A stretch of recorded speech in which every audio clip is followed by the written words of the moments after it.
Welcome, everyone. We'll allow a few moments for others to join us, and we'll begin in about 2 minutes.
Good evening. My name is Heather Belgian with the YSU Office of Alumni and Events. Welcome to tonight's Alumni Lecture Series program, Refugees, Myths and Realities. Our speaker this evening will be Dr. Nicole Pettitt, who is an assistant professor in the YSU Department of English. Dr. Pettitt has been teaching and researching within refugee background communities for over 20 years.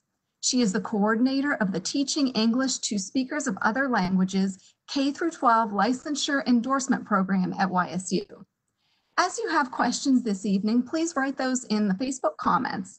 Dr. Pettitt will take questions following the conclusion of her lecture, and her contact information will also be shared in the comments at the end of this video.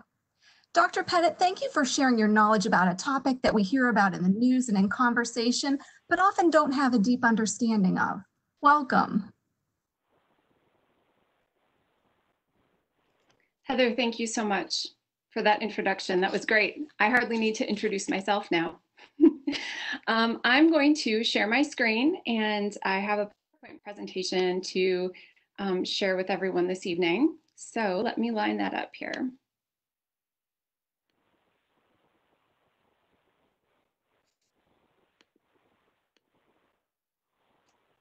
Okay, so thank you everyone for joining us for this conversation. I see a lot of familiar names in the Facebook chat, and unfortunately I can't have that on at the same time as I'm speaking, or our sound will get messed up. But welcome, and thank you so much for being here. Before we get started, or as we're getting started, one of the first questions I want to address is, why is an English professor talking about refugee issues? So first of all, those who know me know that I'm not a typical English faculty member. My field is applied linguistics, not literature or film or poetry or many of the things that are commonly associated with English. My professional background is that I formerly taught English as a new language to newcomers to the United States, as well as Spanish, and I started that work in the late 1990s.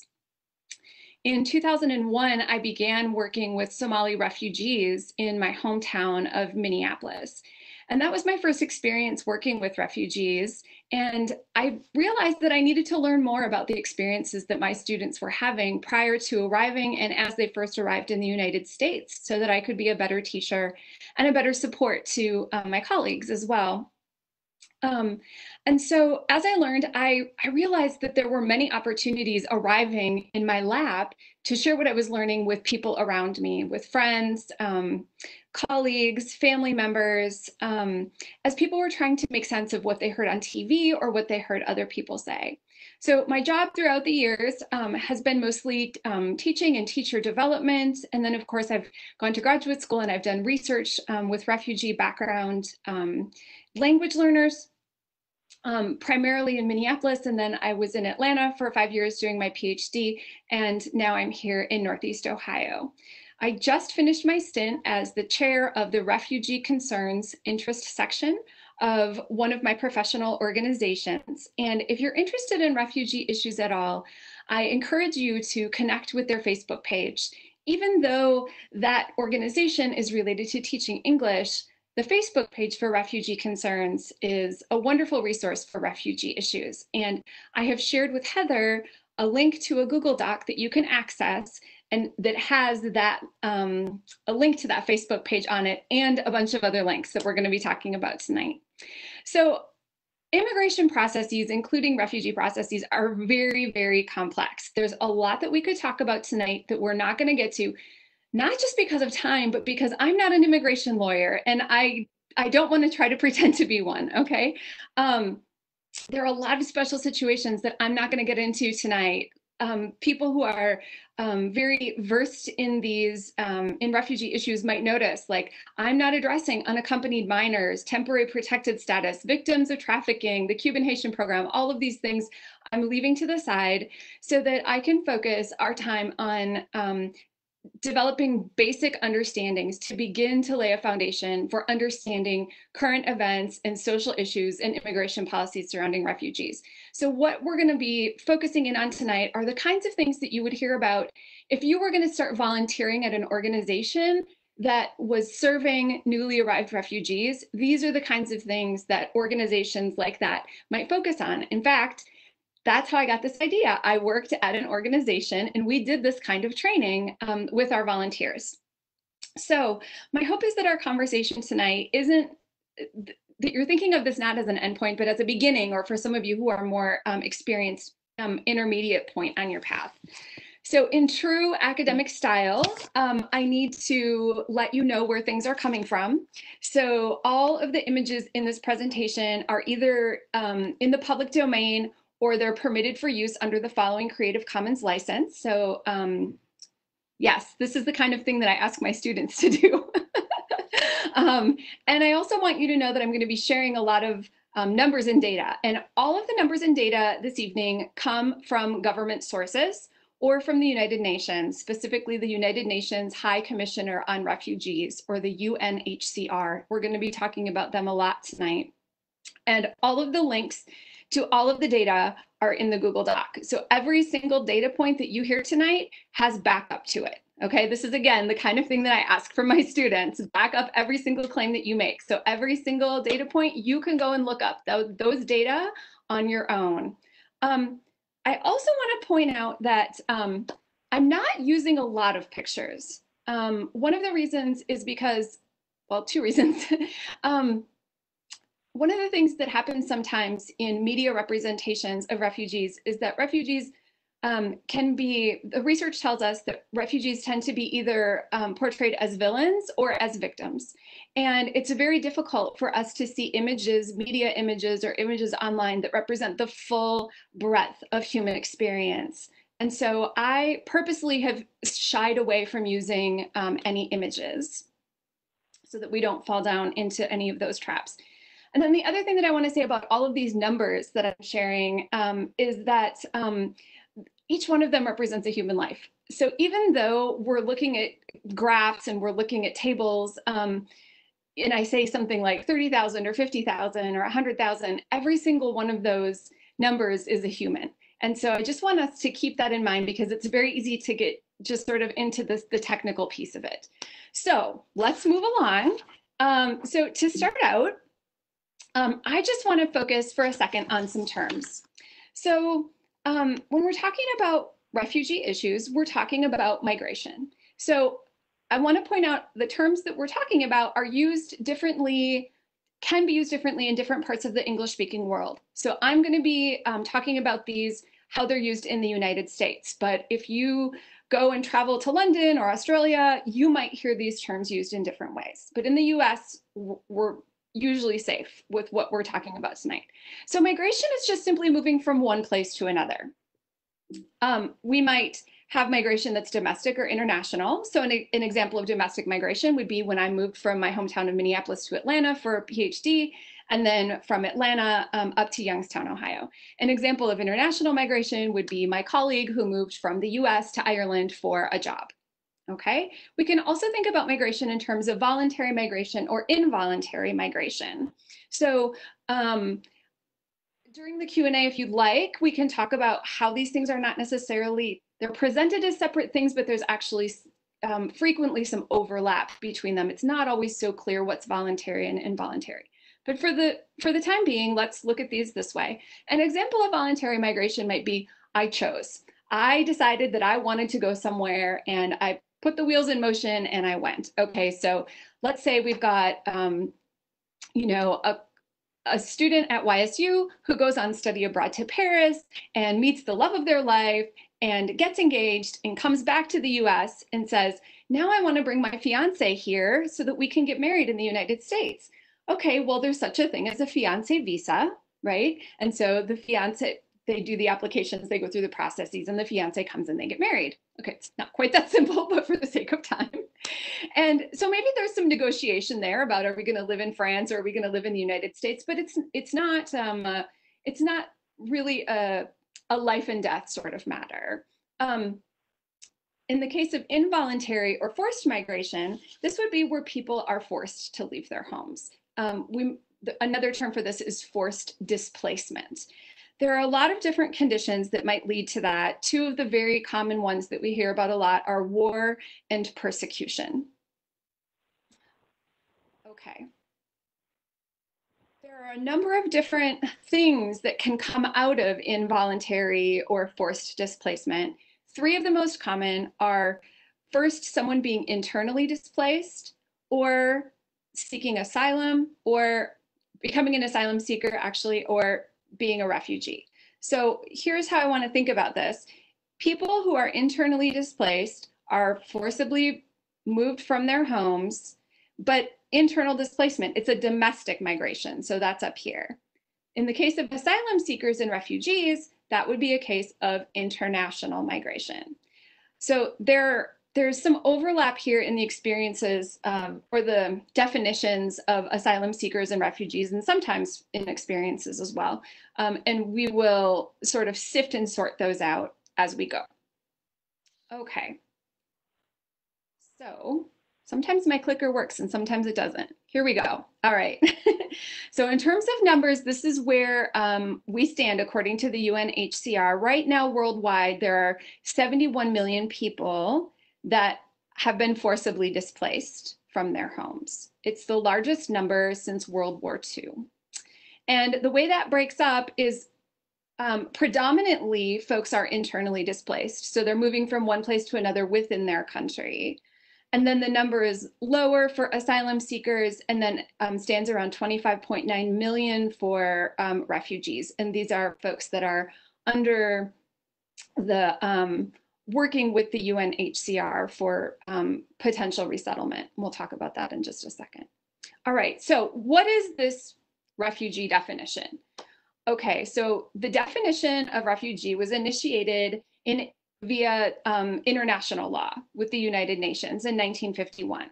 So I want to read it. I don't normally read off my PowerPoints, but we're going to do it this time. So someone who is unable or unwilling to return to their country of origin owing to a well-founded fear of being persecuted for reasons of race, religion, nationality, membership of a particular social group, or political opinion. So that's a lot. That's a lot that's going on. So I want to break that down. Okay, breaking it down. A refugee has a well-founded fear of persecution, number one. Number two, the fear is based on unchangeable traits, race, religion, nationality, etc., etc.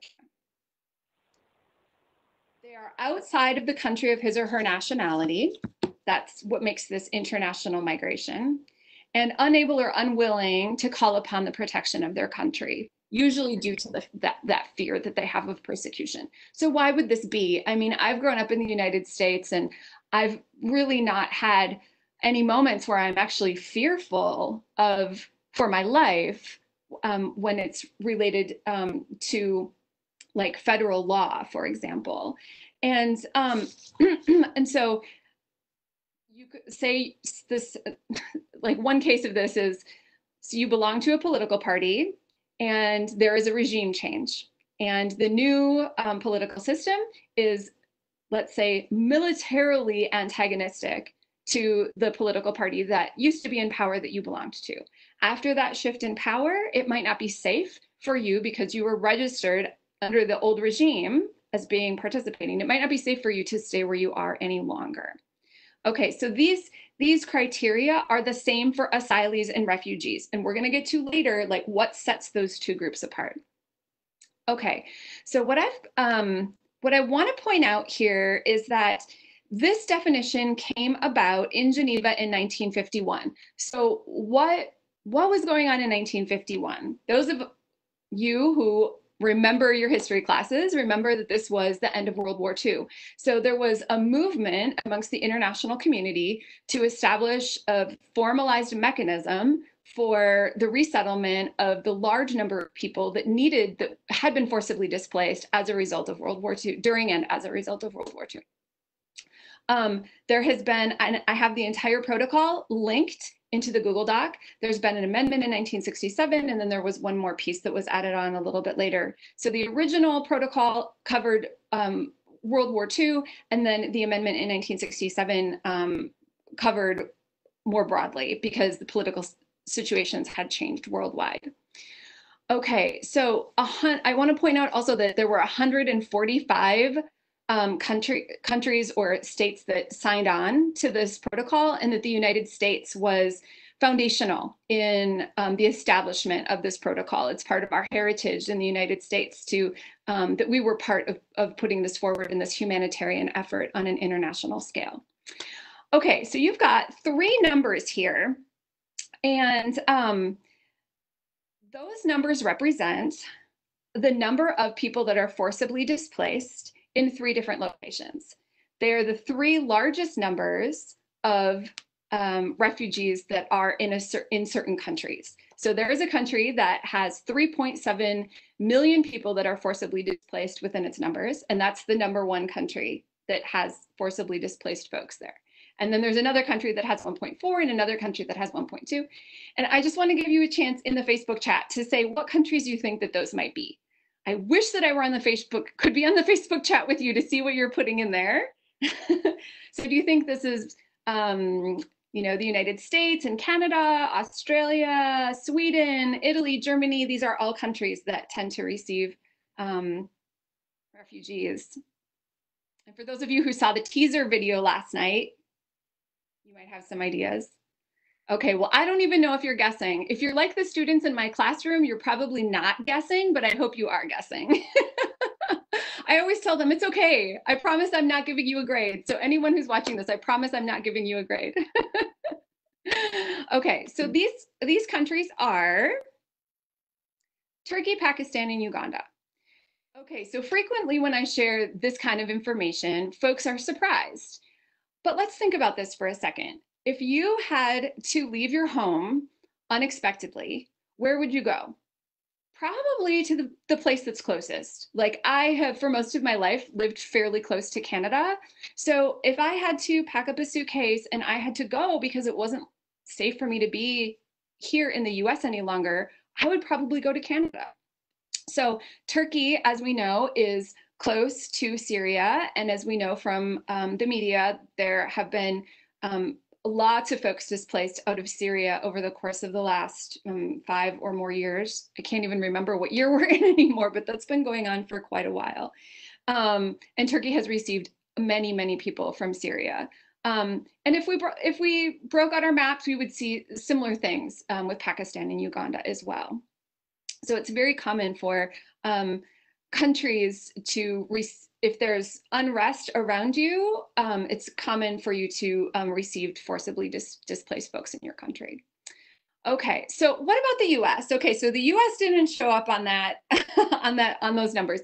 So before we talk about where the US stands in relationship to other countries in terms of receiving refugees, I just want to go back for a second. I want to point out these numbers are people that are forcibly displaced. And remember, not every forcibly displaced person fits into the definition of refugee. Okay, so we're moving now from forcibly displaced to actual refugee numbers in a moment. But first, we're going to talk about who decides these things. Okay, so who decides how many refugees are admitted to the US? Do you think it's A, the president in consultation with state governors, or B, the president in consultation with Congress?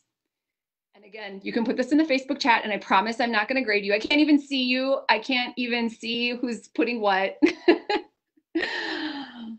Okay, so hopefully a couple people have made some guesses. Heather, has anyone made a guess? No, they're not guessing. All right, okay. Usually, technically, it's the president in consultation with Congress. Now, we've got a caveat for 2020. There was an executive order signed in September of last year, and this is the name of it, Enhancing State and Local Involvement in Refugee Resettlement. The title of it is a little bit misleading because state and local entities are already involved in refugee resettlement. What makes this executive order different, and I want to make sure I get my language right here, is that state and local governments need to now consent to receiving refugees. Basically, states and local jurisdictions could deny refugees entry. Okay, so that's what makes this things a little bit different starting this year in the 2020 fiscal year. Okay, how often is the cap set? Every 4 years when the president takes office, or every year? If you're not going to guess on Facebook, guess in your brain. It'll make this less boring, I promise. Okay, so this is every year, no caveats, that's still in place. Okay, true or false? The president also sets caps on refugee admissions from particular regions of the world. So, you know, if the number is 30,000, you know, 10,000 from Asia, 7,000 from Africa, 2,000 from Latin America, etc. Does this happen? True. But again, there's a caveat this year. So this year, the 2020 caveat is that normally in this table, what you would see is you would see like Asia and a number, Africa and a number, etc. But what we're seeing here is that certain populations of special humanitarian concern have been identified and allocations have been given in that way. The total for 2020 is 18,000. Like the cap is 18,000. What I want to point out here is something that's really interesting is that this category right here at the top, the refugees who have been persecuted or have a well-founded fear of persecution based on religion. So what's interesting about this is that is already in the definition in international law and in domestic law. Okay, so the refugee, I'm blanking on the exact name, but it was the Refugee Act in 1980. It's linked to in the Google Doc. You can look at the actual wording of the law. I've linked to the actual law so that you can look at it. So religion is already in that category. And so what appears to be happening here is that there's like an extra emphasis, I guess, on persecution based on religion during this fiscal year. And then there are a number of different categories. I would say that the El Salvador, Guatemala, or Honduras is probably, and this one, Iraqi refugees with certain US ties, are probably the two exceptions to the based on region, although it's uncommon. I haven't seen in the past where the president is actually listing countries. It's usually, every one of these I've seen, it has been regions rather than countries. Okay, moving along. Oh, I almost forgot. It's a good thing I've got the PowerPoint to remind me. Just because these are listed as, you know, religion is 1, Iraqi is 2, El Salvador, Central America countries are 3, etc. That doesn't mean that's how it's allocated. So or how it's prioritized. So we've got this certain allocation, but within the allocation, what are the priorities? Those are set as well. So you could, if you wanted to, this link is here, but it's also in the Google Doc that you can actually look and see how these are being prioritized. Okay, next. True or false, the US cap on refugees has been growing in recent years. So the president, in consultation with Congress, or this last year in consultation with state and local government, like the numbers have been going up in terms of the cap. Okay, again, if you're not going to guess online, guess in your brain. And that is false. Before I show you the data, I want to do the next question, and that is, the US frequently exceeds its cap on refugees. So if the cap is set, again, let's say, the cap this year is set at 18,000. So is there an expectation that, it would be normal for us to go to like 19 or 20,000 or 25 or 30, even though the cap's at 18? So do we do this frequently? Yes or no? Okay, so the answer to that one is false as well. So let's dig into the data. Okay, I know some people don't like graphs, so let me break this down for you. What we're looking at is this blue line. It starts in 1980, right, which is when the US law was put into place. I can't believe I'm blanking on the name of that. I refer to it so frequently too. Okay, and so the blue number is the annual cap. And so you see it start a little over 220,000, and you see it dip in the mid 80s, and you see it going back up again. Overall, though, from here to here, that's an overall trend downward since 1980. And then the orange is the number of admitted refugees. There are 2 times right here. I believe this is 1982, and this was 2016. Those are both anomalies. I believe this, you know what, I haven't double checked and I don't want to speak wrong, but I know that those are both anomalies and special situations that came about. But since 1980, I was only able to find in the data 2 times that we went slightly over the cap by small numbers.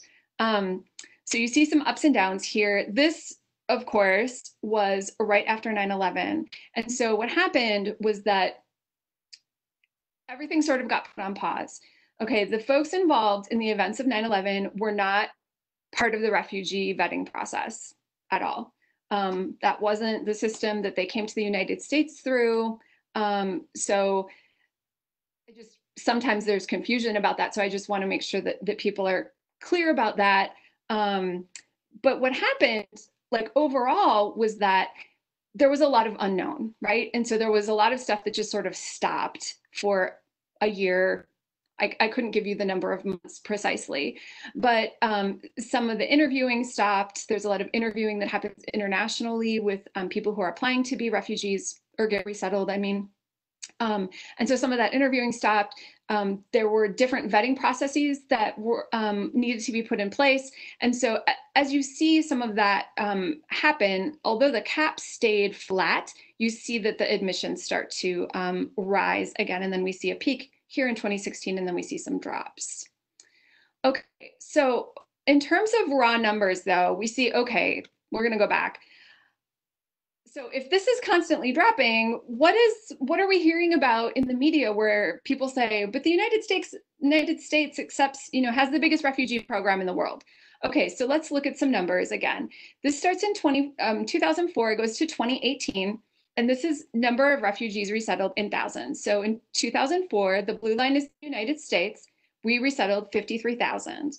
Again, we see this peak up here in 2016 at 97,000, and you see all along the way, even though our caps and our admissions have been going down, you see us, above other folks, right? Other countries. Until 2018, it's the first year that the United States dipped below Canada, and we've continued to dip below Canada because our numbers, 2018 was 23,000, and then 2019, I believe, was lower again, and then 2020 now is 18,000. So we've gone, steadily down in the last couple of years. So one of the things I want to point out here is from 2012 to 2017, we saw this increase in the number of refugees in the country, right? And so we, at around 2017, we were at about 929,000, a little bit over, almost 930,000 refugees inside the United States. And this was, in 5 years, that's kind of, a big increase. So in raw numbers, that's what that looks like. But let's talk about percentages for a second. So how do we compare with other countries taking into account the overall population? So if we're thinking about percentage-wise rather than raw numbers, are we in the top 10? Are we in the top 25? Or are we in the top 50? Think about it in your brain.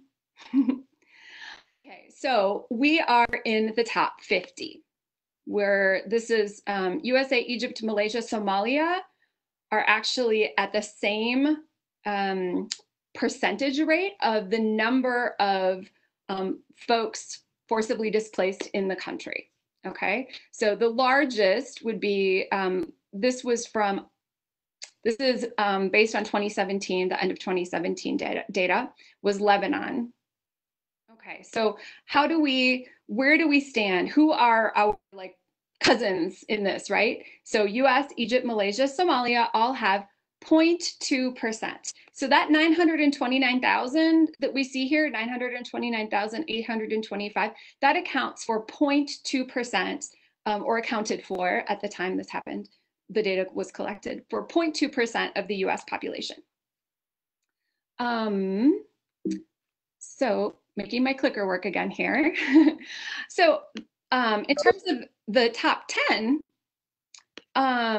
we have got, let's see, Lebanon, Jordan, Turkey, Chad, Uganda, Sweden. Okay, so sometimes this list is a little bit surprising to people. But again, if we keep in mind that folks are initially migrating to countries that are nearby them, it can make a lot of sense. Okay, so that said, how do people actually get here, right? So we've named all these different countries that are participating in refugee resettlement. How does somebody actually get from point A to point B? Who's involved? Okay, so we've got, we're gonna do a little case study of someone that I'm gonna call Ayan. I don't have anyone specific in mind, but we're gonna assume that Ayan has 3 children and that she's from Somalia. And some of you might remember that a civil war began in Somalia in the early 1990s, and there's been political instability for 30 or so years. And during this time, hundreds of thousands of people have left Somalia. There's about 2.6 million Somalis internally displaced. So let's assume that Ayan has decided with her 3 children that it's not safe for them to stay in Somalia. And so for those of you who could use a little geography refresher, here's Somalia on the Horn of Africa with lots of beautiful beaches and wonderful tropical climate and just wonderful food. So let's assume, though, unfortunately, that Ayan needs to leave. And neighboring countries, there's my arrow, neighboring countries are here, Ethiopia, here, Kenya, and they decide to go to the Kenya Dadaab camp. This is an image of the Dadaab camp. You can get an idea of the size. It's actually a complex of 3 different camps operated by the UNHCR, the High Commissioner on Refugees. And at the end of March 2020, I looked up so that I could share with you, there were 217,511 registered refugees and asylum seekers in this camp. You can also see from the images that this isn't something that's meant to be a permanent dwelling, although Dadaab is one of the camps that has been around since the early 90s-ish, and there are families that are now on their 3rd generation living in the camp. So one generation came, had children, those children grew up in the camp, they have gotten married, had children, and now their children are growing up in the camp as well. But let's assume that that is not Ayan's case, okay? So when Ayan arrives at Dadaab, she has to register with the UNHCR. There's a couple things that can happen next. We're gonna assume that she isn't in Dadaab indefinitely, okay? So she might be encouraged to move back to Somalia. The UNHCR might encourage her to resettle in her country of migration, or they might determine that she's eligible to resettle in the 3rd country. In order for that to happen, she needs to be considered amongst the most vulnerable of refugee or of asylum seeking populations. Okay, so assuming that she is determined to be amongst the most vulnerable, what are her chances of being resettled as of 2018? This is again from the UNHCR data. Do you think it's less than 5% chance, around 20% chance of being resettled, or greater than 50% chance? Okay, it is less than 5% chance. And this is something else that tends to be surprising to folks. Maybe to some of you, it's not surprising at all. But there are many, many more people eligible for resettlement and waiting for resettlement than there is actual movement in through the programs. But let's assume that Ayan is one of the lucky ones, and the UNHCR refers her to the United States rather than referring her to Sweden or Australia. No one is going to force her. If they say, hey, we have you designated to go to the US, if she says, I don't want to go to the US, no one's going to force her to go to the US. However, her options may be limited. And so saying, I don't want to go to the US, or if they said, you're going to Sweden, and she says, I want to go to the US, there may or may not be space for her. But so let's assume though that she gets referred to the US, and when that happens, her case enters something that's called the US Refugee Admissions Program, and I have a link to that in the Google Doc. And her case is referred to what's called a Refugee Support Center, and those are managed and funded by the US State Department, the Bureau of Population Migration. I always get their name wrong. I'm gonna leave, here we go. Bureau of Population, Refugees, and Migration. I always put migration before refugees. And so the State Department works with NGOs, international organizations, or U.S. embassy contractors for their resettlement support centers. And if they determine it's time to move forward, they start doing some pre-screening and they start biographic checks with her. So I didn't get into, this is already a ton of information, so I didn't get into all of the nitty-gritty of all of the checks that happen, but those are linked in the Google Doc. If you want to get into the very nitty-gritty of every single test that happens and when it happens and by whom, you're welcome to do that. There's a lot there. But what I will say is that Ayan will be vetted by the Department of Homeland Security, the FBI, the Department of Defense, and the National Counterterrorism Center, in addition to her regular State Department checks. So then she moves to, assuming everything is moving along, the U.S. Citizenship and Immigration Services, they review her biographic and biometric checks, they interview her. If there's more checks that are needed, they initiate those, and then they make a determination on her form I-590. And that form is the form where you apply to say, hey, can I be a refugee and come to the United States? I have linked that exact form in the Google Docs. If you want to see what somebody puts on their form I-590, you can see it there. They don't make a determination on this form until after all of the checks are cleared. But let's assume that everything is moving forward well with Ayan's case. If it's approved, then the Refugee Service Center processes Ayan for travel. They help her get a loan from the International Organization of Migration because she is going to have to pay back her travel and the travel of her children. They arrange for her health screening. The goal is no contagious diseases coming into the US. So the idea that like, oh, some refugees brought in a certain disease, unlikely. Also in Ohio, folks have an extra health screening after they arrive. So, and then the RSC secures a domestic resettlement agency sponsor for her as well. We're going to talk about those in a second. Finally, Customs and Border Control has their own set of checks that they do, right? So they receive flight manifests prior to refugees flying, and so they can do any checks they need to do. They conduct additional screening of Ayan prior to boarding. They determine if Ayan is admissible to the US, and if yes, they admit Ayan to the US. So what does that mean? Anyone who's traveled internationally knows that when you come back into the US, you go through Customs and Border Control. Like your plane arrives, but you're like technically in the country after you go through Customs and Border Control, right? So at that border point, that's when they say, yes, you're in the country. Okay, so true or false, refugees are undocumented.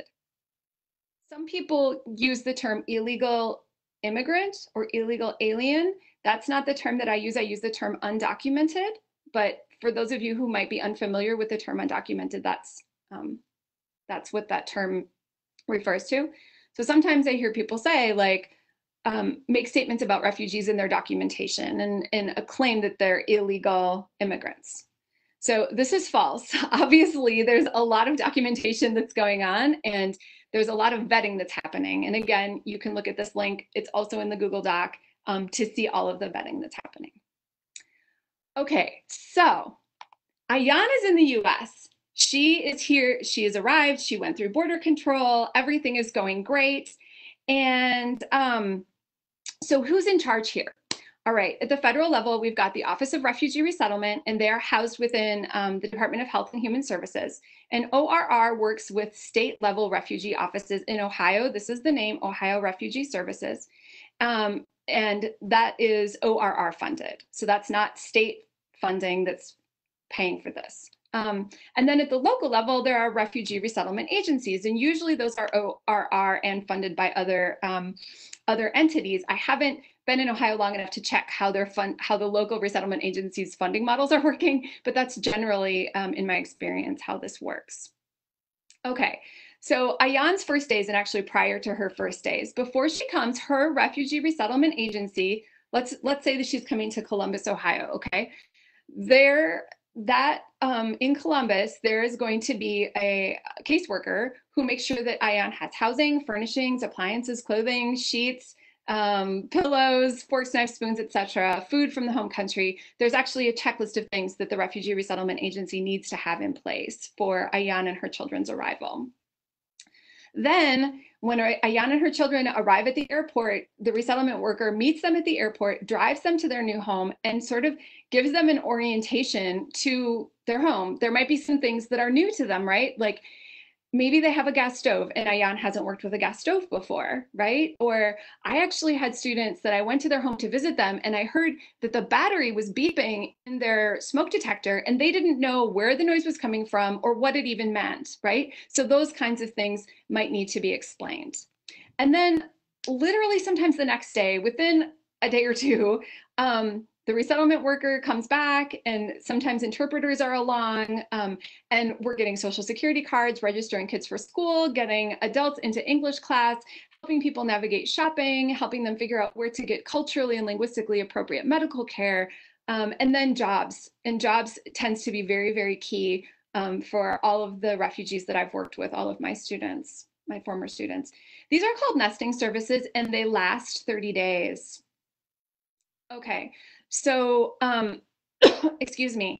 So what's next for Ayan? After 6 months, she needs to start repaying those travel loans. So it wouldn't be unheard of for a flight from Nairobi, Kenya to, somewhere in the US, like Columbus, to be like $1,000, right? So like a modest amount would be that.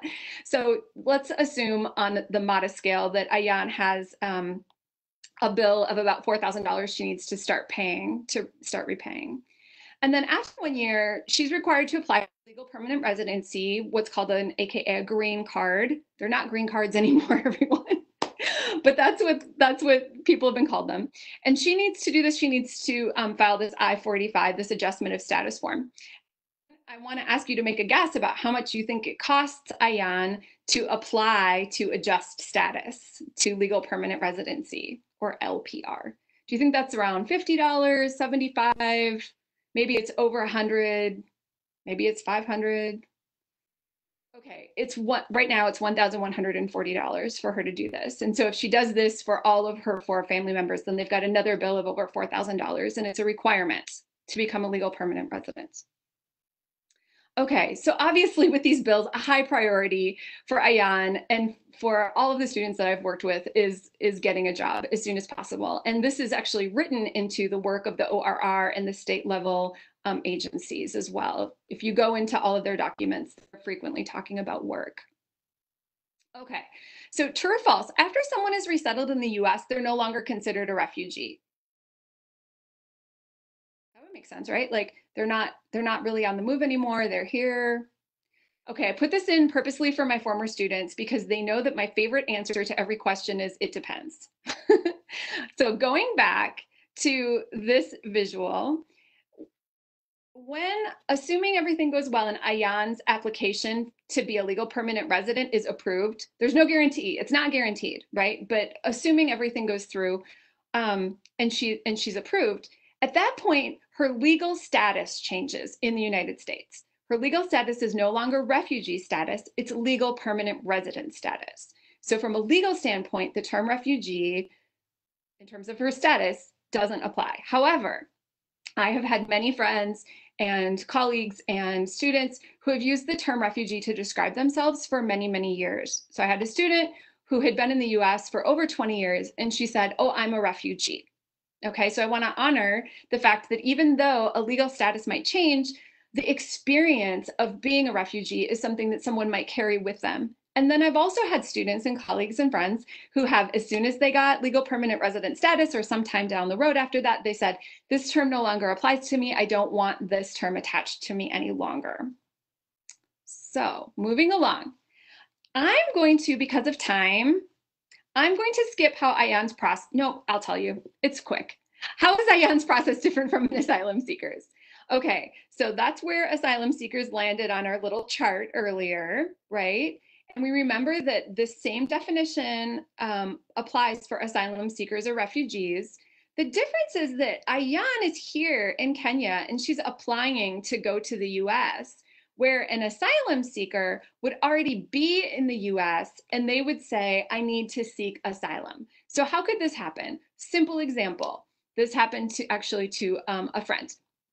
So when this friend was 10 years old, she and her family came to the US so that her mom could do her PhD, both of her parents actually, doing PhDs in the United States. So mom and dad are doing PhDs in the United States. They're on student visas, and the two kids came along, my friend and her sibling. While they were here, there was a war broke out in their home country and there was a coup, and it wasn't safe for them to go home anymore. So they're in the US and they apply for, they seek asylum with the US government. So the process starts from within the country where you're seeking asylum. That's what makes asylum different than the third country resettlement, which is what the process that we're talking about right now. If you think about for Ayan, she started in Somalia, she went to Kenya, US was her third country. So that's what we call third country resettlement. Okay, I've got a couple of little pieces of data for refugees in Ohio. There's just 3 questions and then we're done. So true or false? Despite the decline in refugees admitted to the US since 2017, so the US is going like this, right? The overall numbers of refugees admitted to Ohio has consistently increased over the last 10 years. So that could happen, right? Federally, it's going like this, but our state is continuing to go up. Okay, so this is false. I'll show you what Ohio looks like. From 2010 to 2019, I created this graph based on data that I got from the Ohio Department of Job and Family Services, which is where the refugee office is located in Columbus. And these are the numbers. So in 2019, around 1,500 refugees resettled, went through the third country process, third country resettlement process, sorry, and were resettled in Ohio. So that's a little bit lower than where we were at in 2010. But we did, you see, we sort of followed a similar pattern that the federal level did. And where that lands us, this number is off, actually. I don't know where they got 1,400 from, but it's close. It's close. We were actually at 1,500. But that lands us, in terms of raw numbers, you know, in the top 10. But Texas, Washington, New York, California are, common places that receive higher numbers, and they account for, what is it, like maybe a fourth of the resettlement that happened in 2019. Okay, over the last 10 years, Ohio has welcomed refugees from how many countries? Do you think that they've come? Now, this is 10 years, so think back. So between 15 and 20 countries, 40 to 45 countries, or greater than 50?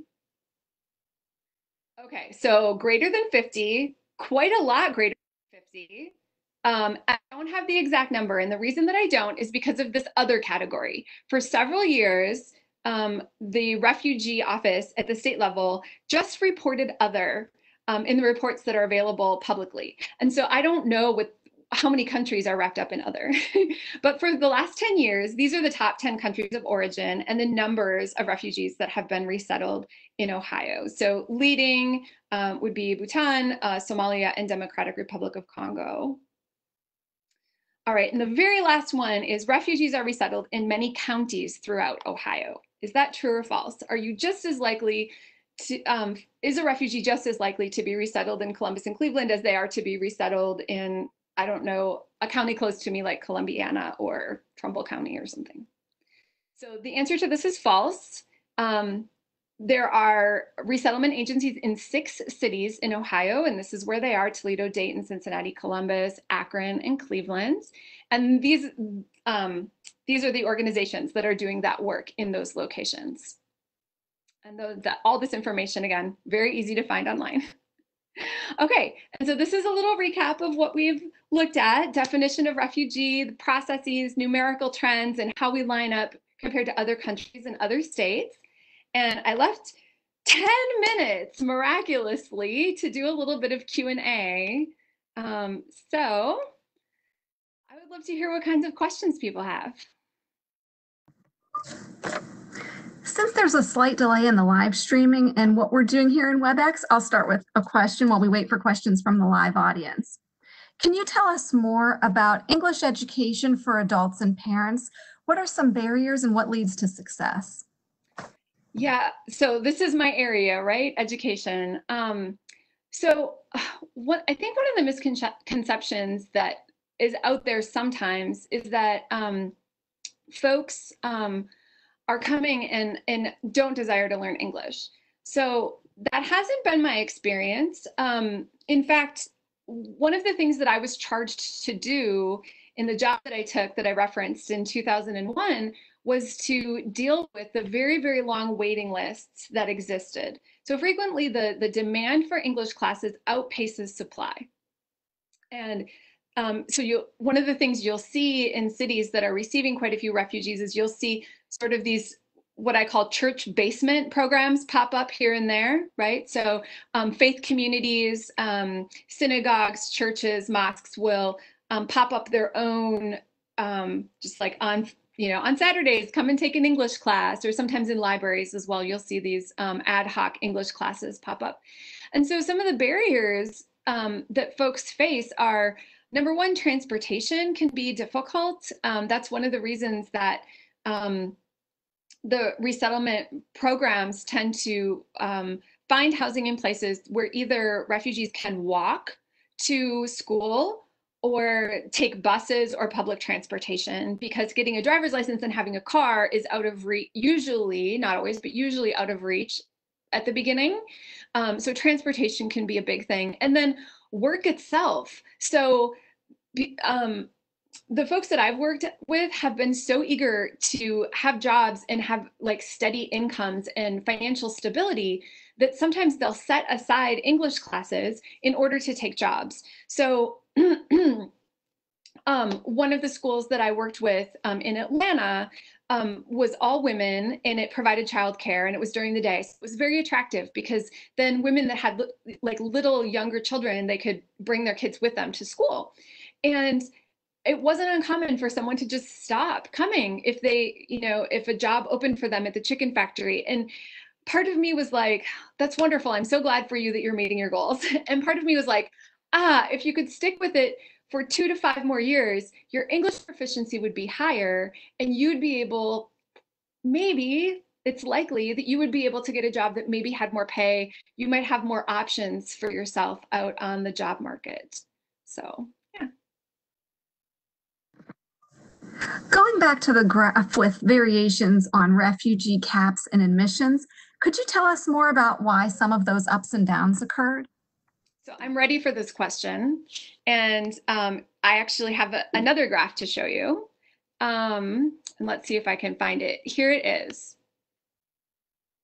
So usually the fluctuations that we see in terms of admissions, actually, this isn't the one. That's not the one either. Okay. So, oh no, this is actually the one. Sorry about that. So there tend to be fluctuations primarily because of 2 things. One, there are political things that happen within the country, of course. Number 2, what's happening around the world, right? If there's a big displacement related to war, then some countries might stand up to the plate, like the United States might stand up to the plate and say, okay, well, we're here at our cap, but we're only on track to get up to here. But okay, we're going to go higher. We're not going to go over our cap. Again, that only happened, that I could find, 2 times since 1980. But they can see, like officials can see what they're on track for, and they might go higher in terms of admissions. So you can see here over the course of time some of the things that that happened politically. So like in 1989, the U.S. raised quotas on refugees from the former Soviet Union, and so there was an increase in folks from Europe. Um, let's see, in 99, you might remember things that were going on in Kosovo, and we were, receiving refugees from there. So you see these ups and downs related to international conditions as well as domestic conditions. Yeah. And we have a question from Facebook. Can you tell us how many refugees arrived in 2020? So 2020 isn't done yet. So no, I can't. And I was not able to, I wasn't able to put my hands on arrival data. And I think that part of that is because they're not making it public yet. In fact, the largest amount of data I was able to put my hands on was 2018. I think that there might be some delays in getting 2019 data out even.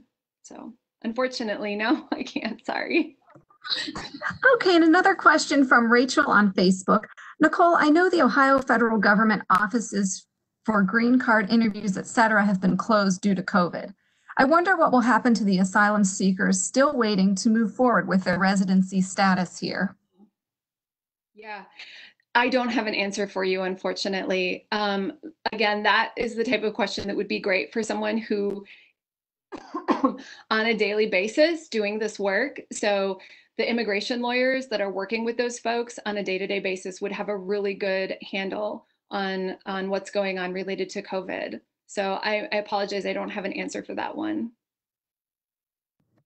Okay, and we know there's a lot you couldn't include in your presentation due to time. Do you think there's any other demographic information that our audience might be interested in?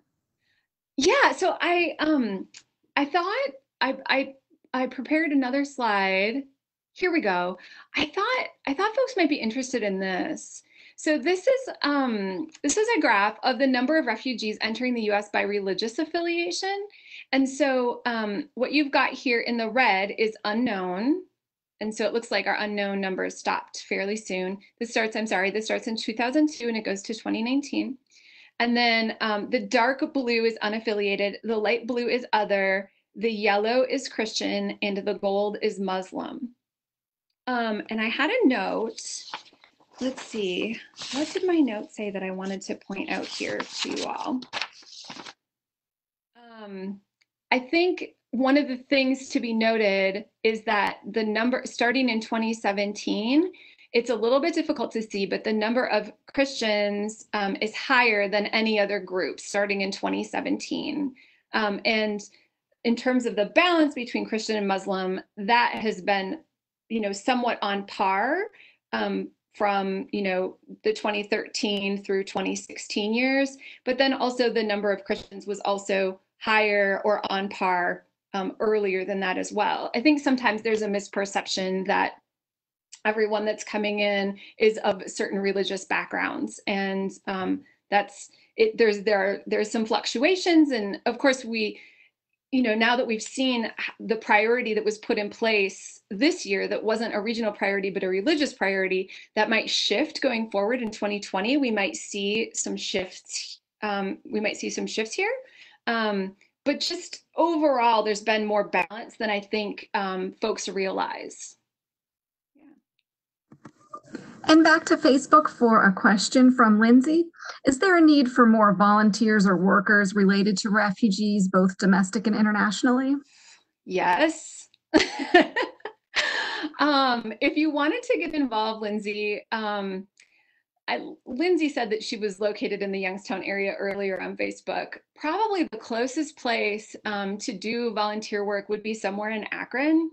And so unless you're frequently in Cleveland or Pittsburgh, because Pittsburgh also has quite a bit of refugee resettlement, a very active refugee resettlement community, it would be to reach out to one of those resettlement agencies and ask them how you might be able to volunteer, how your family might be able to volunteer. In terms of the international scope, I'm not sure what's going on right now with COVID and how to get involved internationally, but there are a number of NGOs I'm sorry, non-governmental organizations, I'm trying not to use acronyms, that do this work. And like the International Rescue Committee, you might want to reach out to them. World Relief, you might want to reach out to them. So, yeah. And another question, sometimes we don't know the backgrounds of people that are in the public eye. Are there any well-known figures that were refugees or asylees? Let me tell you, I wonder if I have a slide for this. This is a great question. That's one of the images I just had. Oh, here it is. I do. Okay, these are just 4. Okay, so the list is quite long. Albert Einstein, no introduction needed.